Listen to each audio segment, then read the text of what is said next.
Andy, we've got a really exciting few days coming up for the club. First of all, tomorrow night we've got hosting the international match, and outside we've got a Ben Ryan style scaffolding tower, portaloos, outside broadcast trucks, you name it, we've got it. It's really exciting, isn't it? It is. We've shown in the past that we can put on these games. We've got the facilities that allow for it to happen. The clubhouse, is as good as anywhere in the country. Changing facilities, pitch, despite all the rain that we've had, is looking in pretty good nick. Scotland were down here earlier and were pretty impressed with the pitch, and England are coming down tomorrow. And yes, we've got scaffolding all over the place. I suppose the only other time that there was more scaffolding around was, apart from when the place was built, was maybe when we managed to put some temporary stands up when we hosted Samoa all those years ago. Yeah. But no, it's exciting. We're proud of the fact that we can put on these functions. There's been a lot of planning over the last few months, to be fair.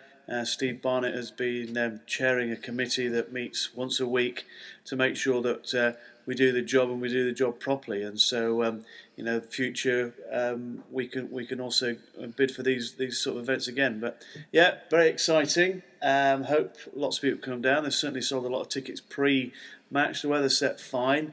Jonathan Joseph is on the bench. We've been told he recovered from a hand injury he picked up before Christmas, by the sounds of it. And it'd be great if he can get on, because clearly that's what we're about here, is producing good young talent. And Jonathan's got himself up to London Irish and has been playing in the first team there, and I've seen him on the TV a few times scoring some good tries. And it'll be nice that we can actually proudly say that one of the players out there started playing some of his rugby at Newbury. So yeah, exciting day tomorrow. Okay, great. So Saturday the first team have got Jersey, and then Tuesday night we've got a Berkshire Cup match. So how are you juggling those two matches? No juggling. I haven't got enough players to juggle anymore. Fair enough.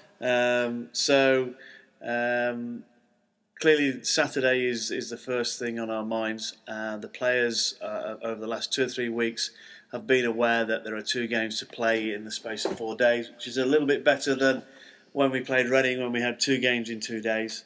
So there's a little bit of recovery time. But we're not blessed with a massive squad.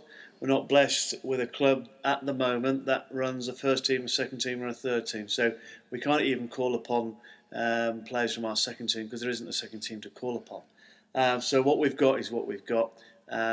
Yes, we might be able to rotate things a little bit, maybe give somebody more game time in one game than another, but essentially it'll be the same, pretty much the same team that goes out on Tuesday that goes out on Saturday. Exceptions being maybe Andy Gale will find it difficult to get down from Birmingham on a Tuesday night, and Tom Bax and Ian Herriot from Cardiff.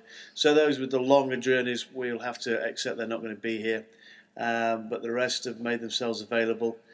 There are some restrictions on us in that we can only play 10 players in the squad that have played more than 50% of the games, but the nature of the squad is such that the side that goes on Saturday probably won't be breaking those regulations anyway.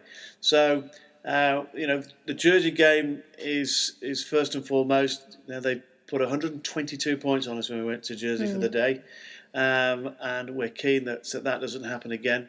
And that we score maybe a few more points than we did the 10 that we scored down there. But it's obviously going to be a tough game. They're going well in the league. They need to keep going well to maintain at least that second spot, if not pinch first spot, and have some chance of being promoted. So they won't want to slip up coming to Newbury. But we play pretty well at home. We've not conceded as many points against any side at home as we have away.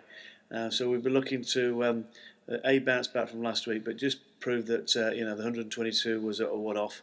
And then once we get through that, we'll look at the Reading Enzians game, which, although it is a Berkshire Cup game, takes on some significance in that obviously Reading Enzians are in the league below, and it gives us the opportunity to gauge ourselves on what sides are in that division. And obviously, if we beat them, then that will put us in good stead if we do end up playing in that league next year.